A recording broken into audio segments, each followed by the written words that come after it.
교수님, 안녕하세요. 감사합니다 for this chocolate for this dinner. Let's eat.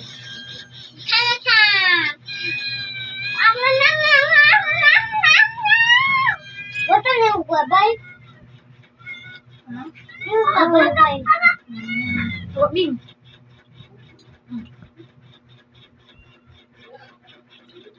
Okay, kamsahamnida. Kamsahamnida, kamsahamnida.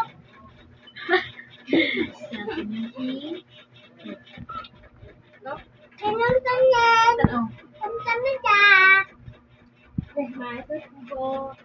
Aku mainnya apa aja? Ayo. Kamsahamnida.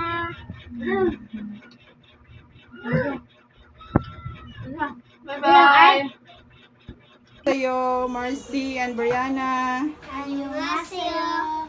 Earlier, Kuya Rex delivered eggs and ramen. 15 packs ramen and 2 trays of eggs. And also 1,000 pesos pocket money, each of you. And this is given by? Soyoung Pilnim. Okay. Soyoung Pilnim, annyeonghaseyo, kamsahamnida. And you are happy? Yes. Very happy? Yes. Yes, very happy. Okay, bye-bye. Bye-bye. Okay, annyeonghaseyo. Annyeonghaseyo. Okay, we are now eating the ramen. Ramen. Here. And also the egg. Okay, so yung full name, kamsahamnida. Soyoung Pilnim, kamsahamnida. Okay, let's see. Kaon na, kaon.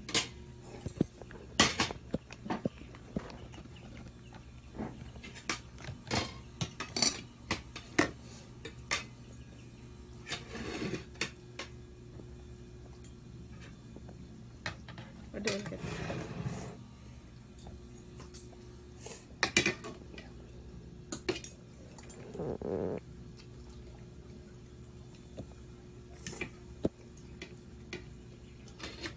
First time nyo kaon ramen. Kat? Ha? First time? GB? Lami? Kasi sponsor ani GB? See? So yung full name, ikaw. So your full name, kamsahamnida. Bye-bye. Bye-bye. Bye-bye. Annyeonghaseyo everyone. Annyeonghaseyo, Teacher Nina. And so yung film gave all of us, the 5 of us, 15 packs ramen each and 2 trays of eggs each. And Yashli, Jada, and Samantha also have 1,000 pesos allowance each.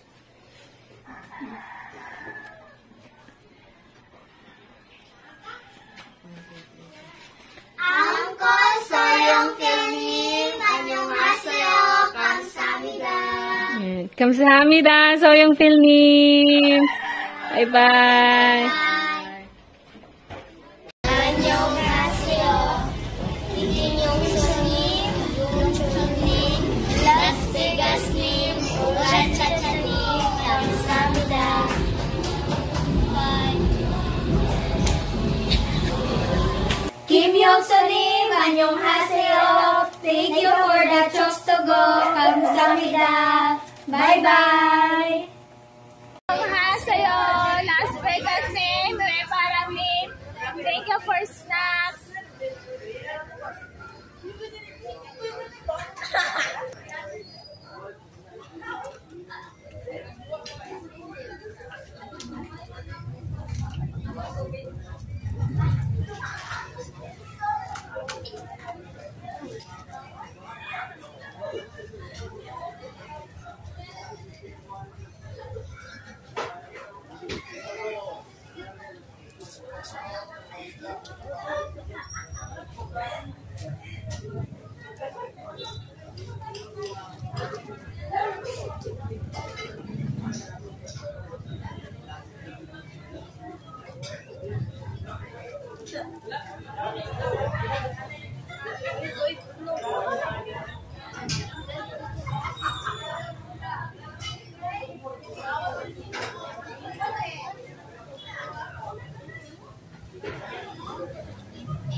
Kamsahamnida. Bye-bye. So, annyeonghaseyo, all of you. So, this is the milk tea or the milk tea and noodles. So, kamsahamnida for milk tea and noodles. So, I'm here at Boss Macchiato Cafe. I am alone because my friends was already at home because I'm here because at 1 p.m. to 3 p.m. it would be our meeting as officer of Roxo, of House of Roxo. So our meeting will be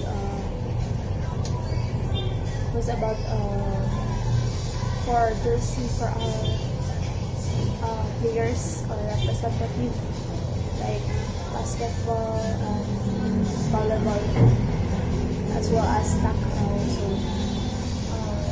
yes, I will be home at 1 to 3 p.m. Something after this milk tea and I buy noodles. Kamsahamnida. Hasiyo Kuya Alvin. Okay, so this is your third day of work. So this is your payment, your salary. Duha ka kamot ya. Duha ka kamot. Pwede usa kamot. Thank you. Thank you sad Kuya Alvin. Bye-bye. Bye. So not yet finished pa no, kay we need also to put cement. So we need also to put cement in each 3 posts. But the rest is fine already.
Palusot.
Annyeonghaseyo, Nicole. Annyeonghaseyo. Okay, Nicole. So this video is a warning video with regards of your absences. So second time gahapon na wala ko'y information na na-receive sa imong absences, and also naghatag na kog daghang mga chances for your excuses. So every month daghan kay mga excuses with regards of naglain imuhang lawas, sakit imutian, and everything. Daghan og mga excuses with regards of your health. So gahapon unsa man imong reason sa imong absences? Nang sakit ka akong puson. Okay, sakit ka imong puson. Okay, so next time you must inform Teacher Pam, ha? Okay, so also minimize your excuses. Because daghan naman kog chances nga gihatag. So every week na adyo kay mga excuses like nagsakit imong head, or your painful stomach, or whatever reasons. So I hope that it is true, not lying or just because of laziness. But anyways, we will be having an agreement. So one more time nga ma-absent ka, so automatic na nga matangtang, ha? So that is our agreement. So much better is mag-inform lang yun. Okay, Nicole? Okay, very good. So please inform me if naa nang gihapoy mga kakulian sa imo, ha, so that makahibaw sad ko with regards ana, ha, but minimize excuses. So because 1 hour man ang ato ang study time, as well as kadiyot ra sad kaayo ang ato ang pag-study. Okay, Nicole? Okay, very good. Okay, so thank you. I hope that nakasabot ka sa tong agreement. Okay, annyeonghaseyo, marry me. Annyeonghaseyo. Okay, marry me. So this video is a warning video with regards of your excuses. So many excuses na kaayo ka, marry me. I hope that your excuses is not a lie or it's all about laziness. So our study time is only 1 hour. So I hope that you will inform me if ever na kay mga excuses or absences. But as I observe, daghan na kaayo kag mga excuses nga make. Then I always give chances, like you got a headache, you got a painful stomach, you got a what do you call that one, about your teeth, sakit. So okay, like Nicole, so same ra mo mga excuses. I hope that you are not lying to me and you are not lazy in coming to study time. Okay, so if this video is an agreement, if one more mistake, or I mean to say, what do you call that one, wala information or excuses nga dili tinuod, then automatic nga matangtang na sa study room. Okay? But I would like to remind nga dili matangtang sa channel but sa study room lang, because actually I got stressed honestly with regards of that, because our study room is more focusing on students who are focusing on studying, giving importance to education, not to be lazy. Anyways, it is for your future, not mine. Okay? So I am just here to teach you, to guide you. But I hope that you will understand also my rules and obligation to you. Okay? So next time, one more agreement, not informing, as well as same excuses, having laziness. I know Philippine mindset. Sometimes you are lazy to come here in reality. Okay?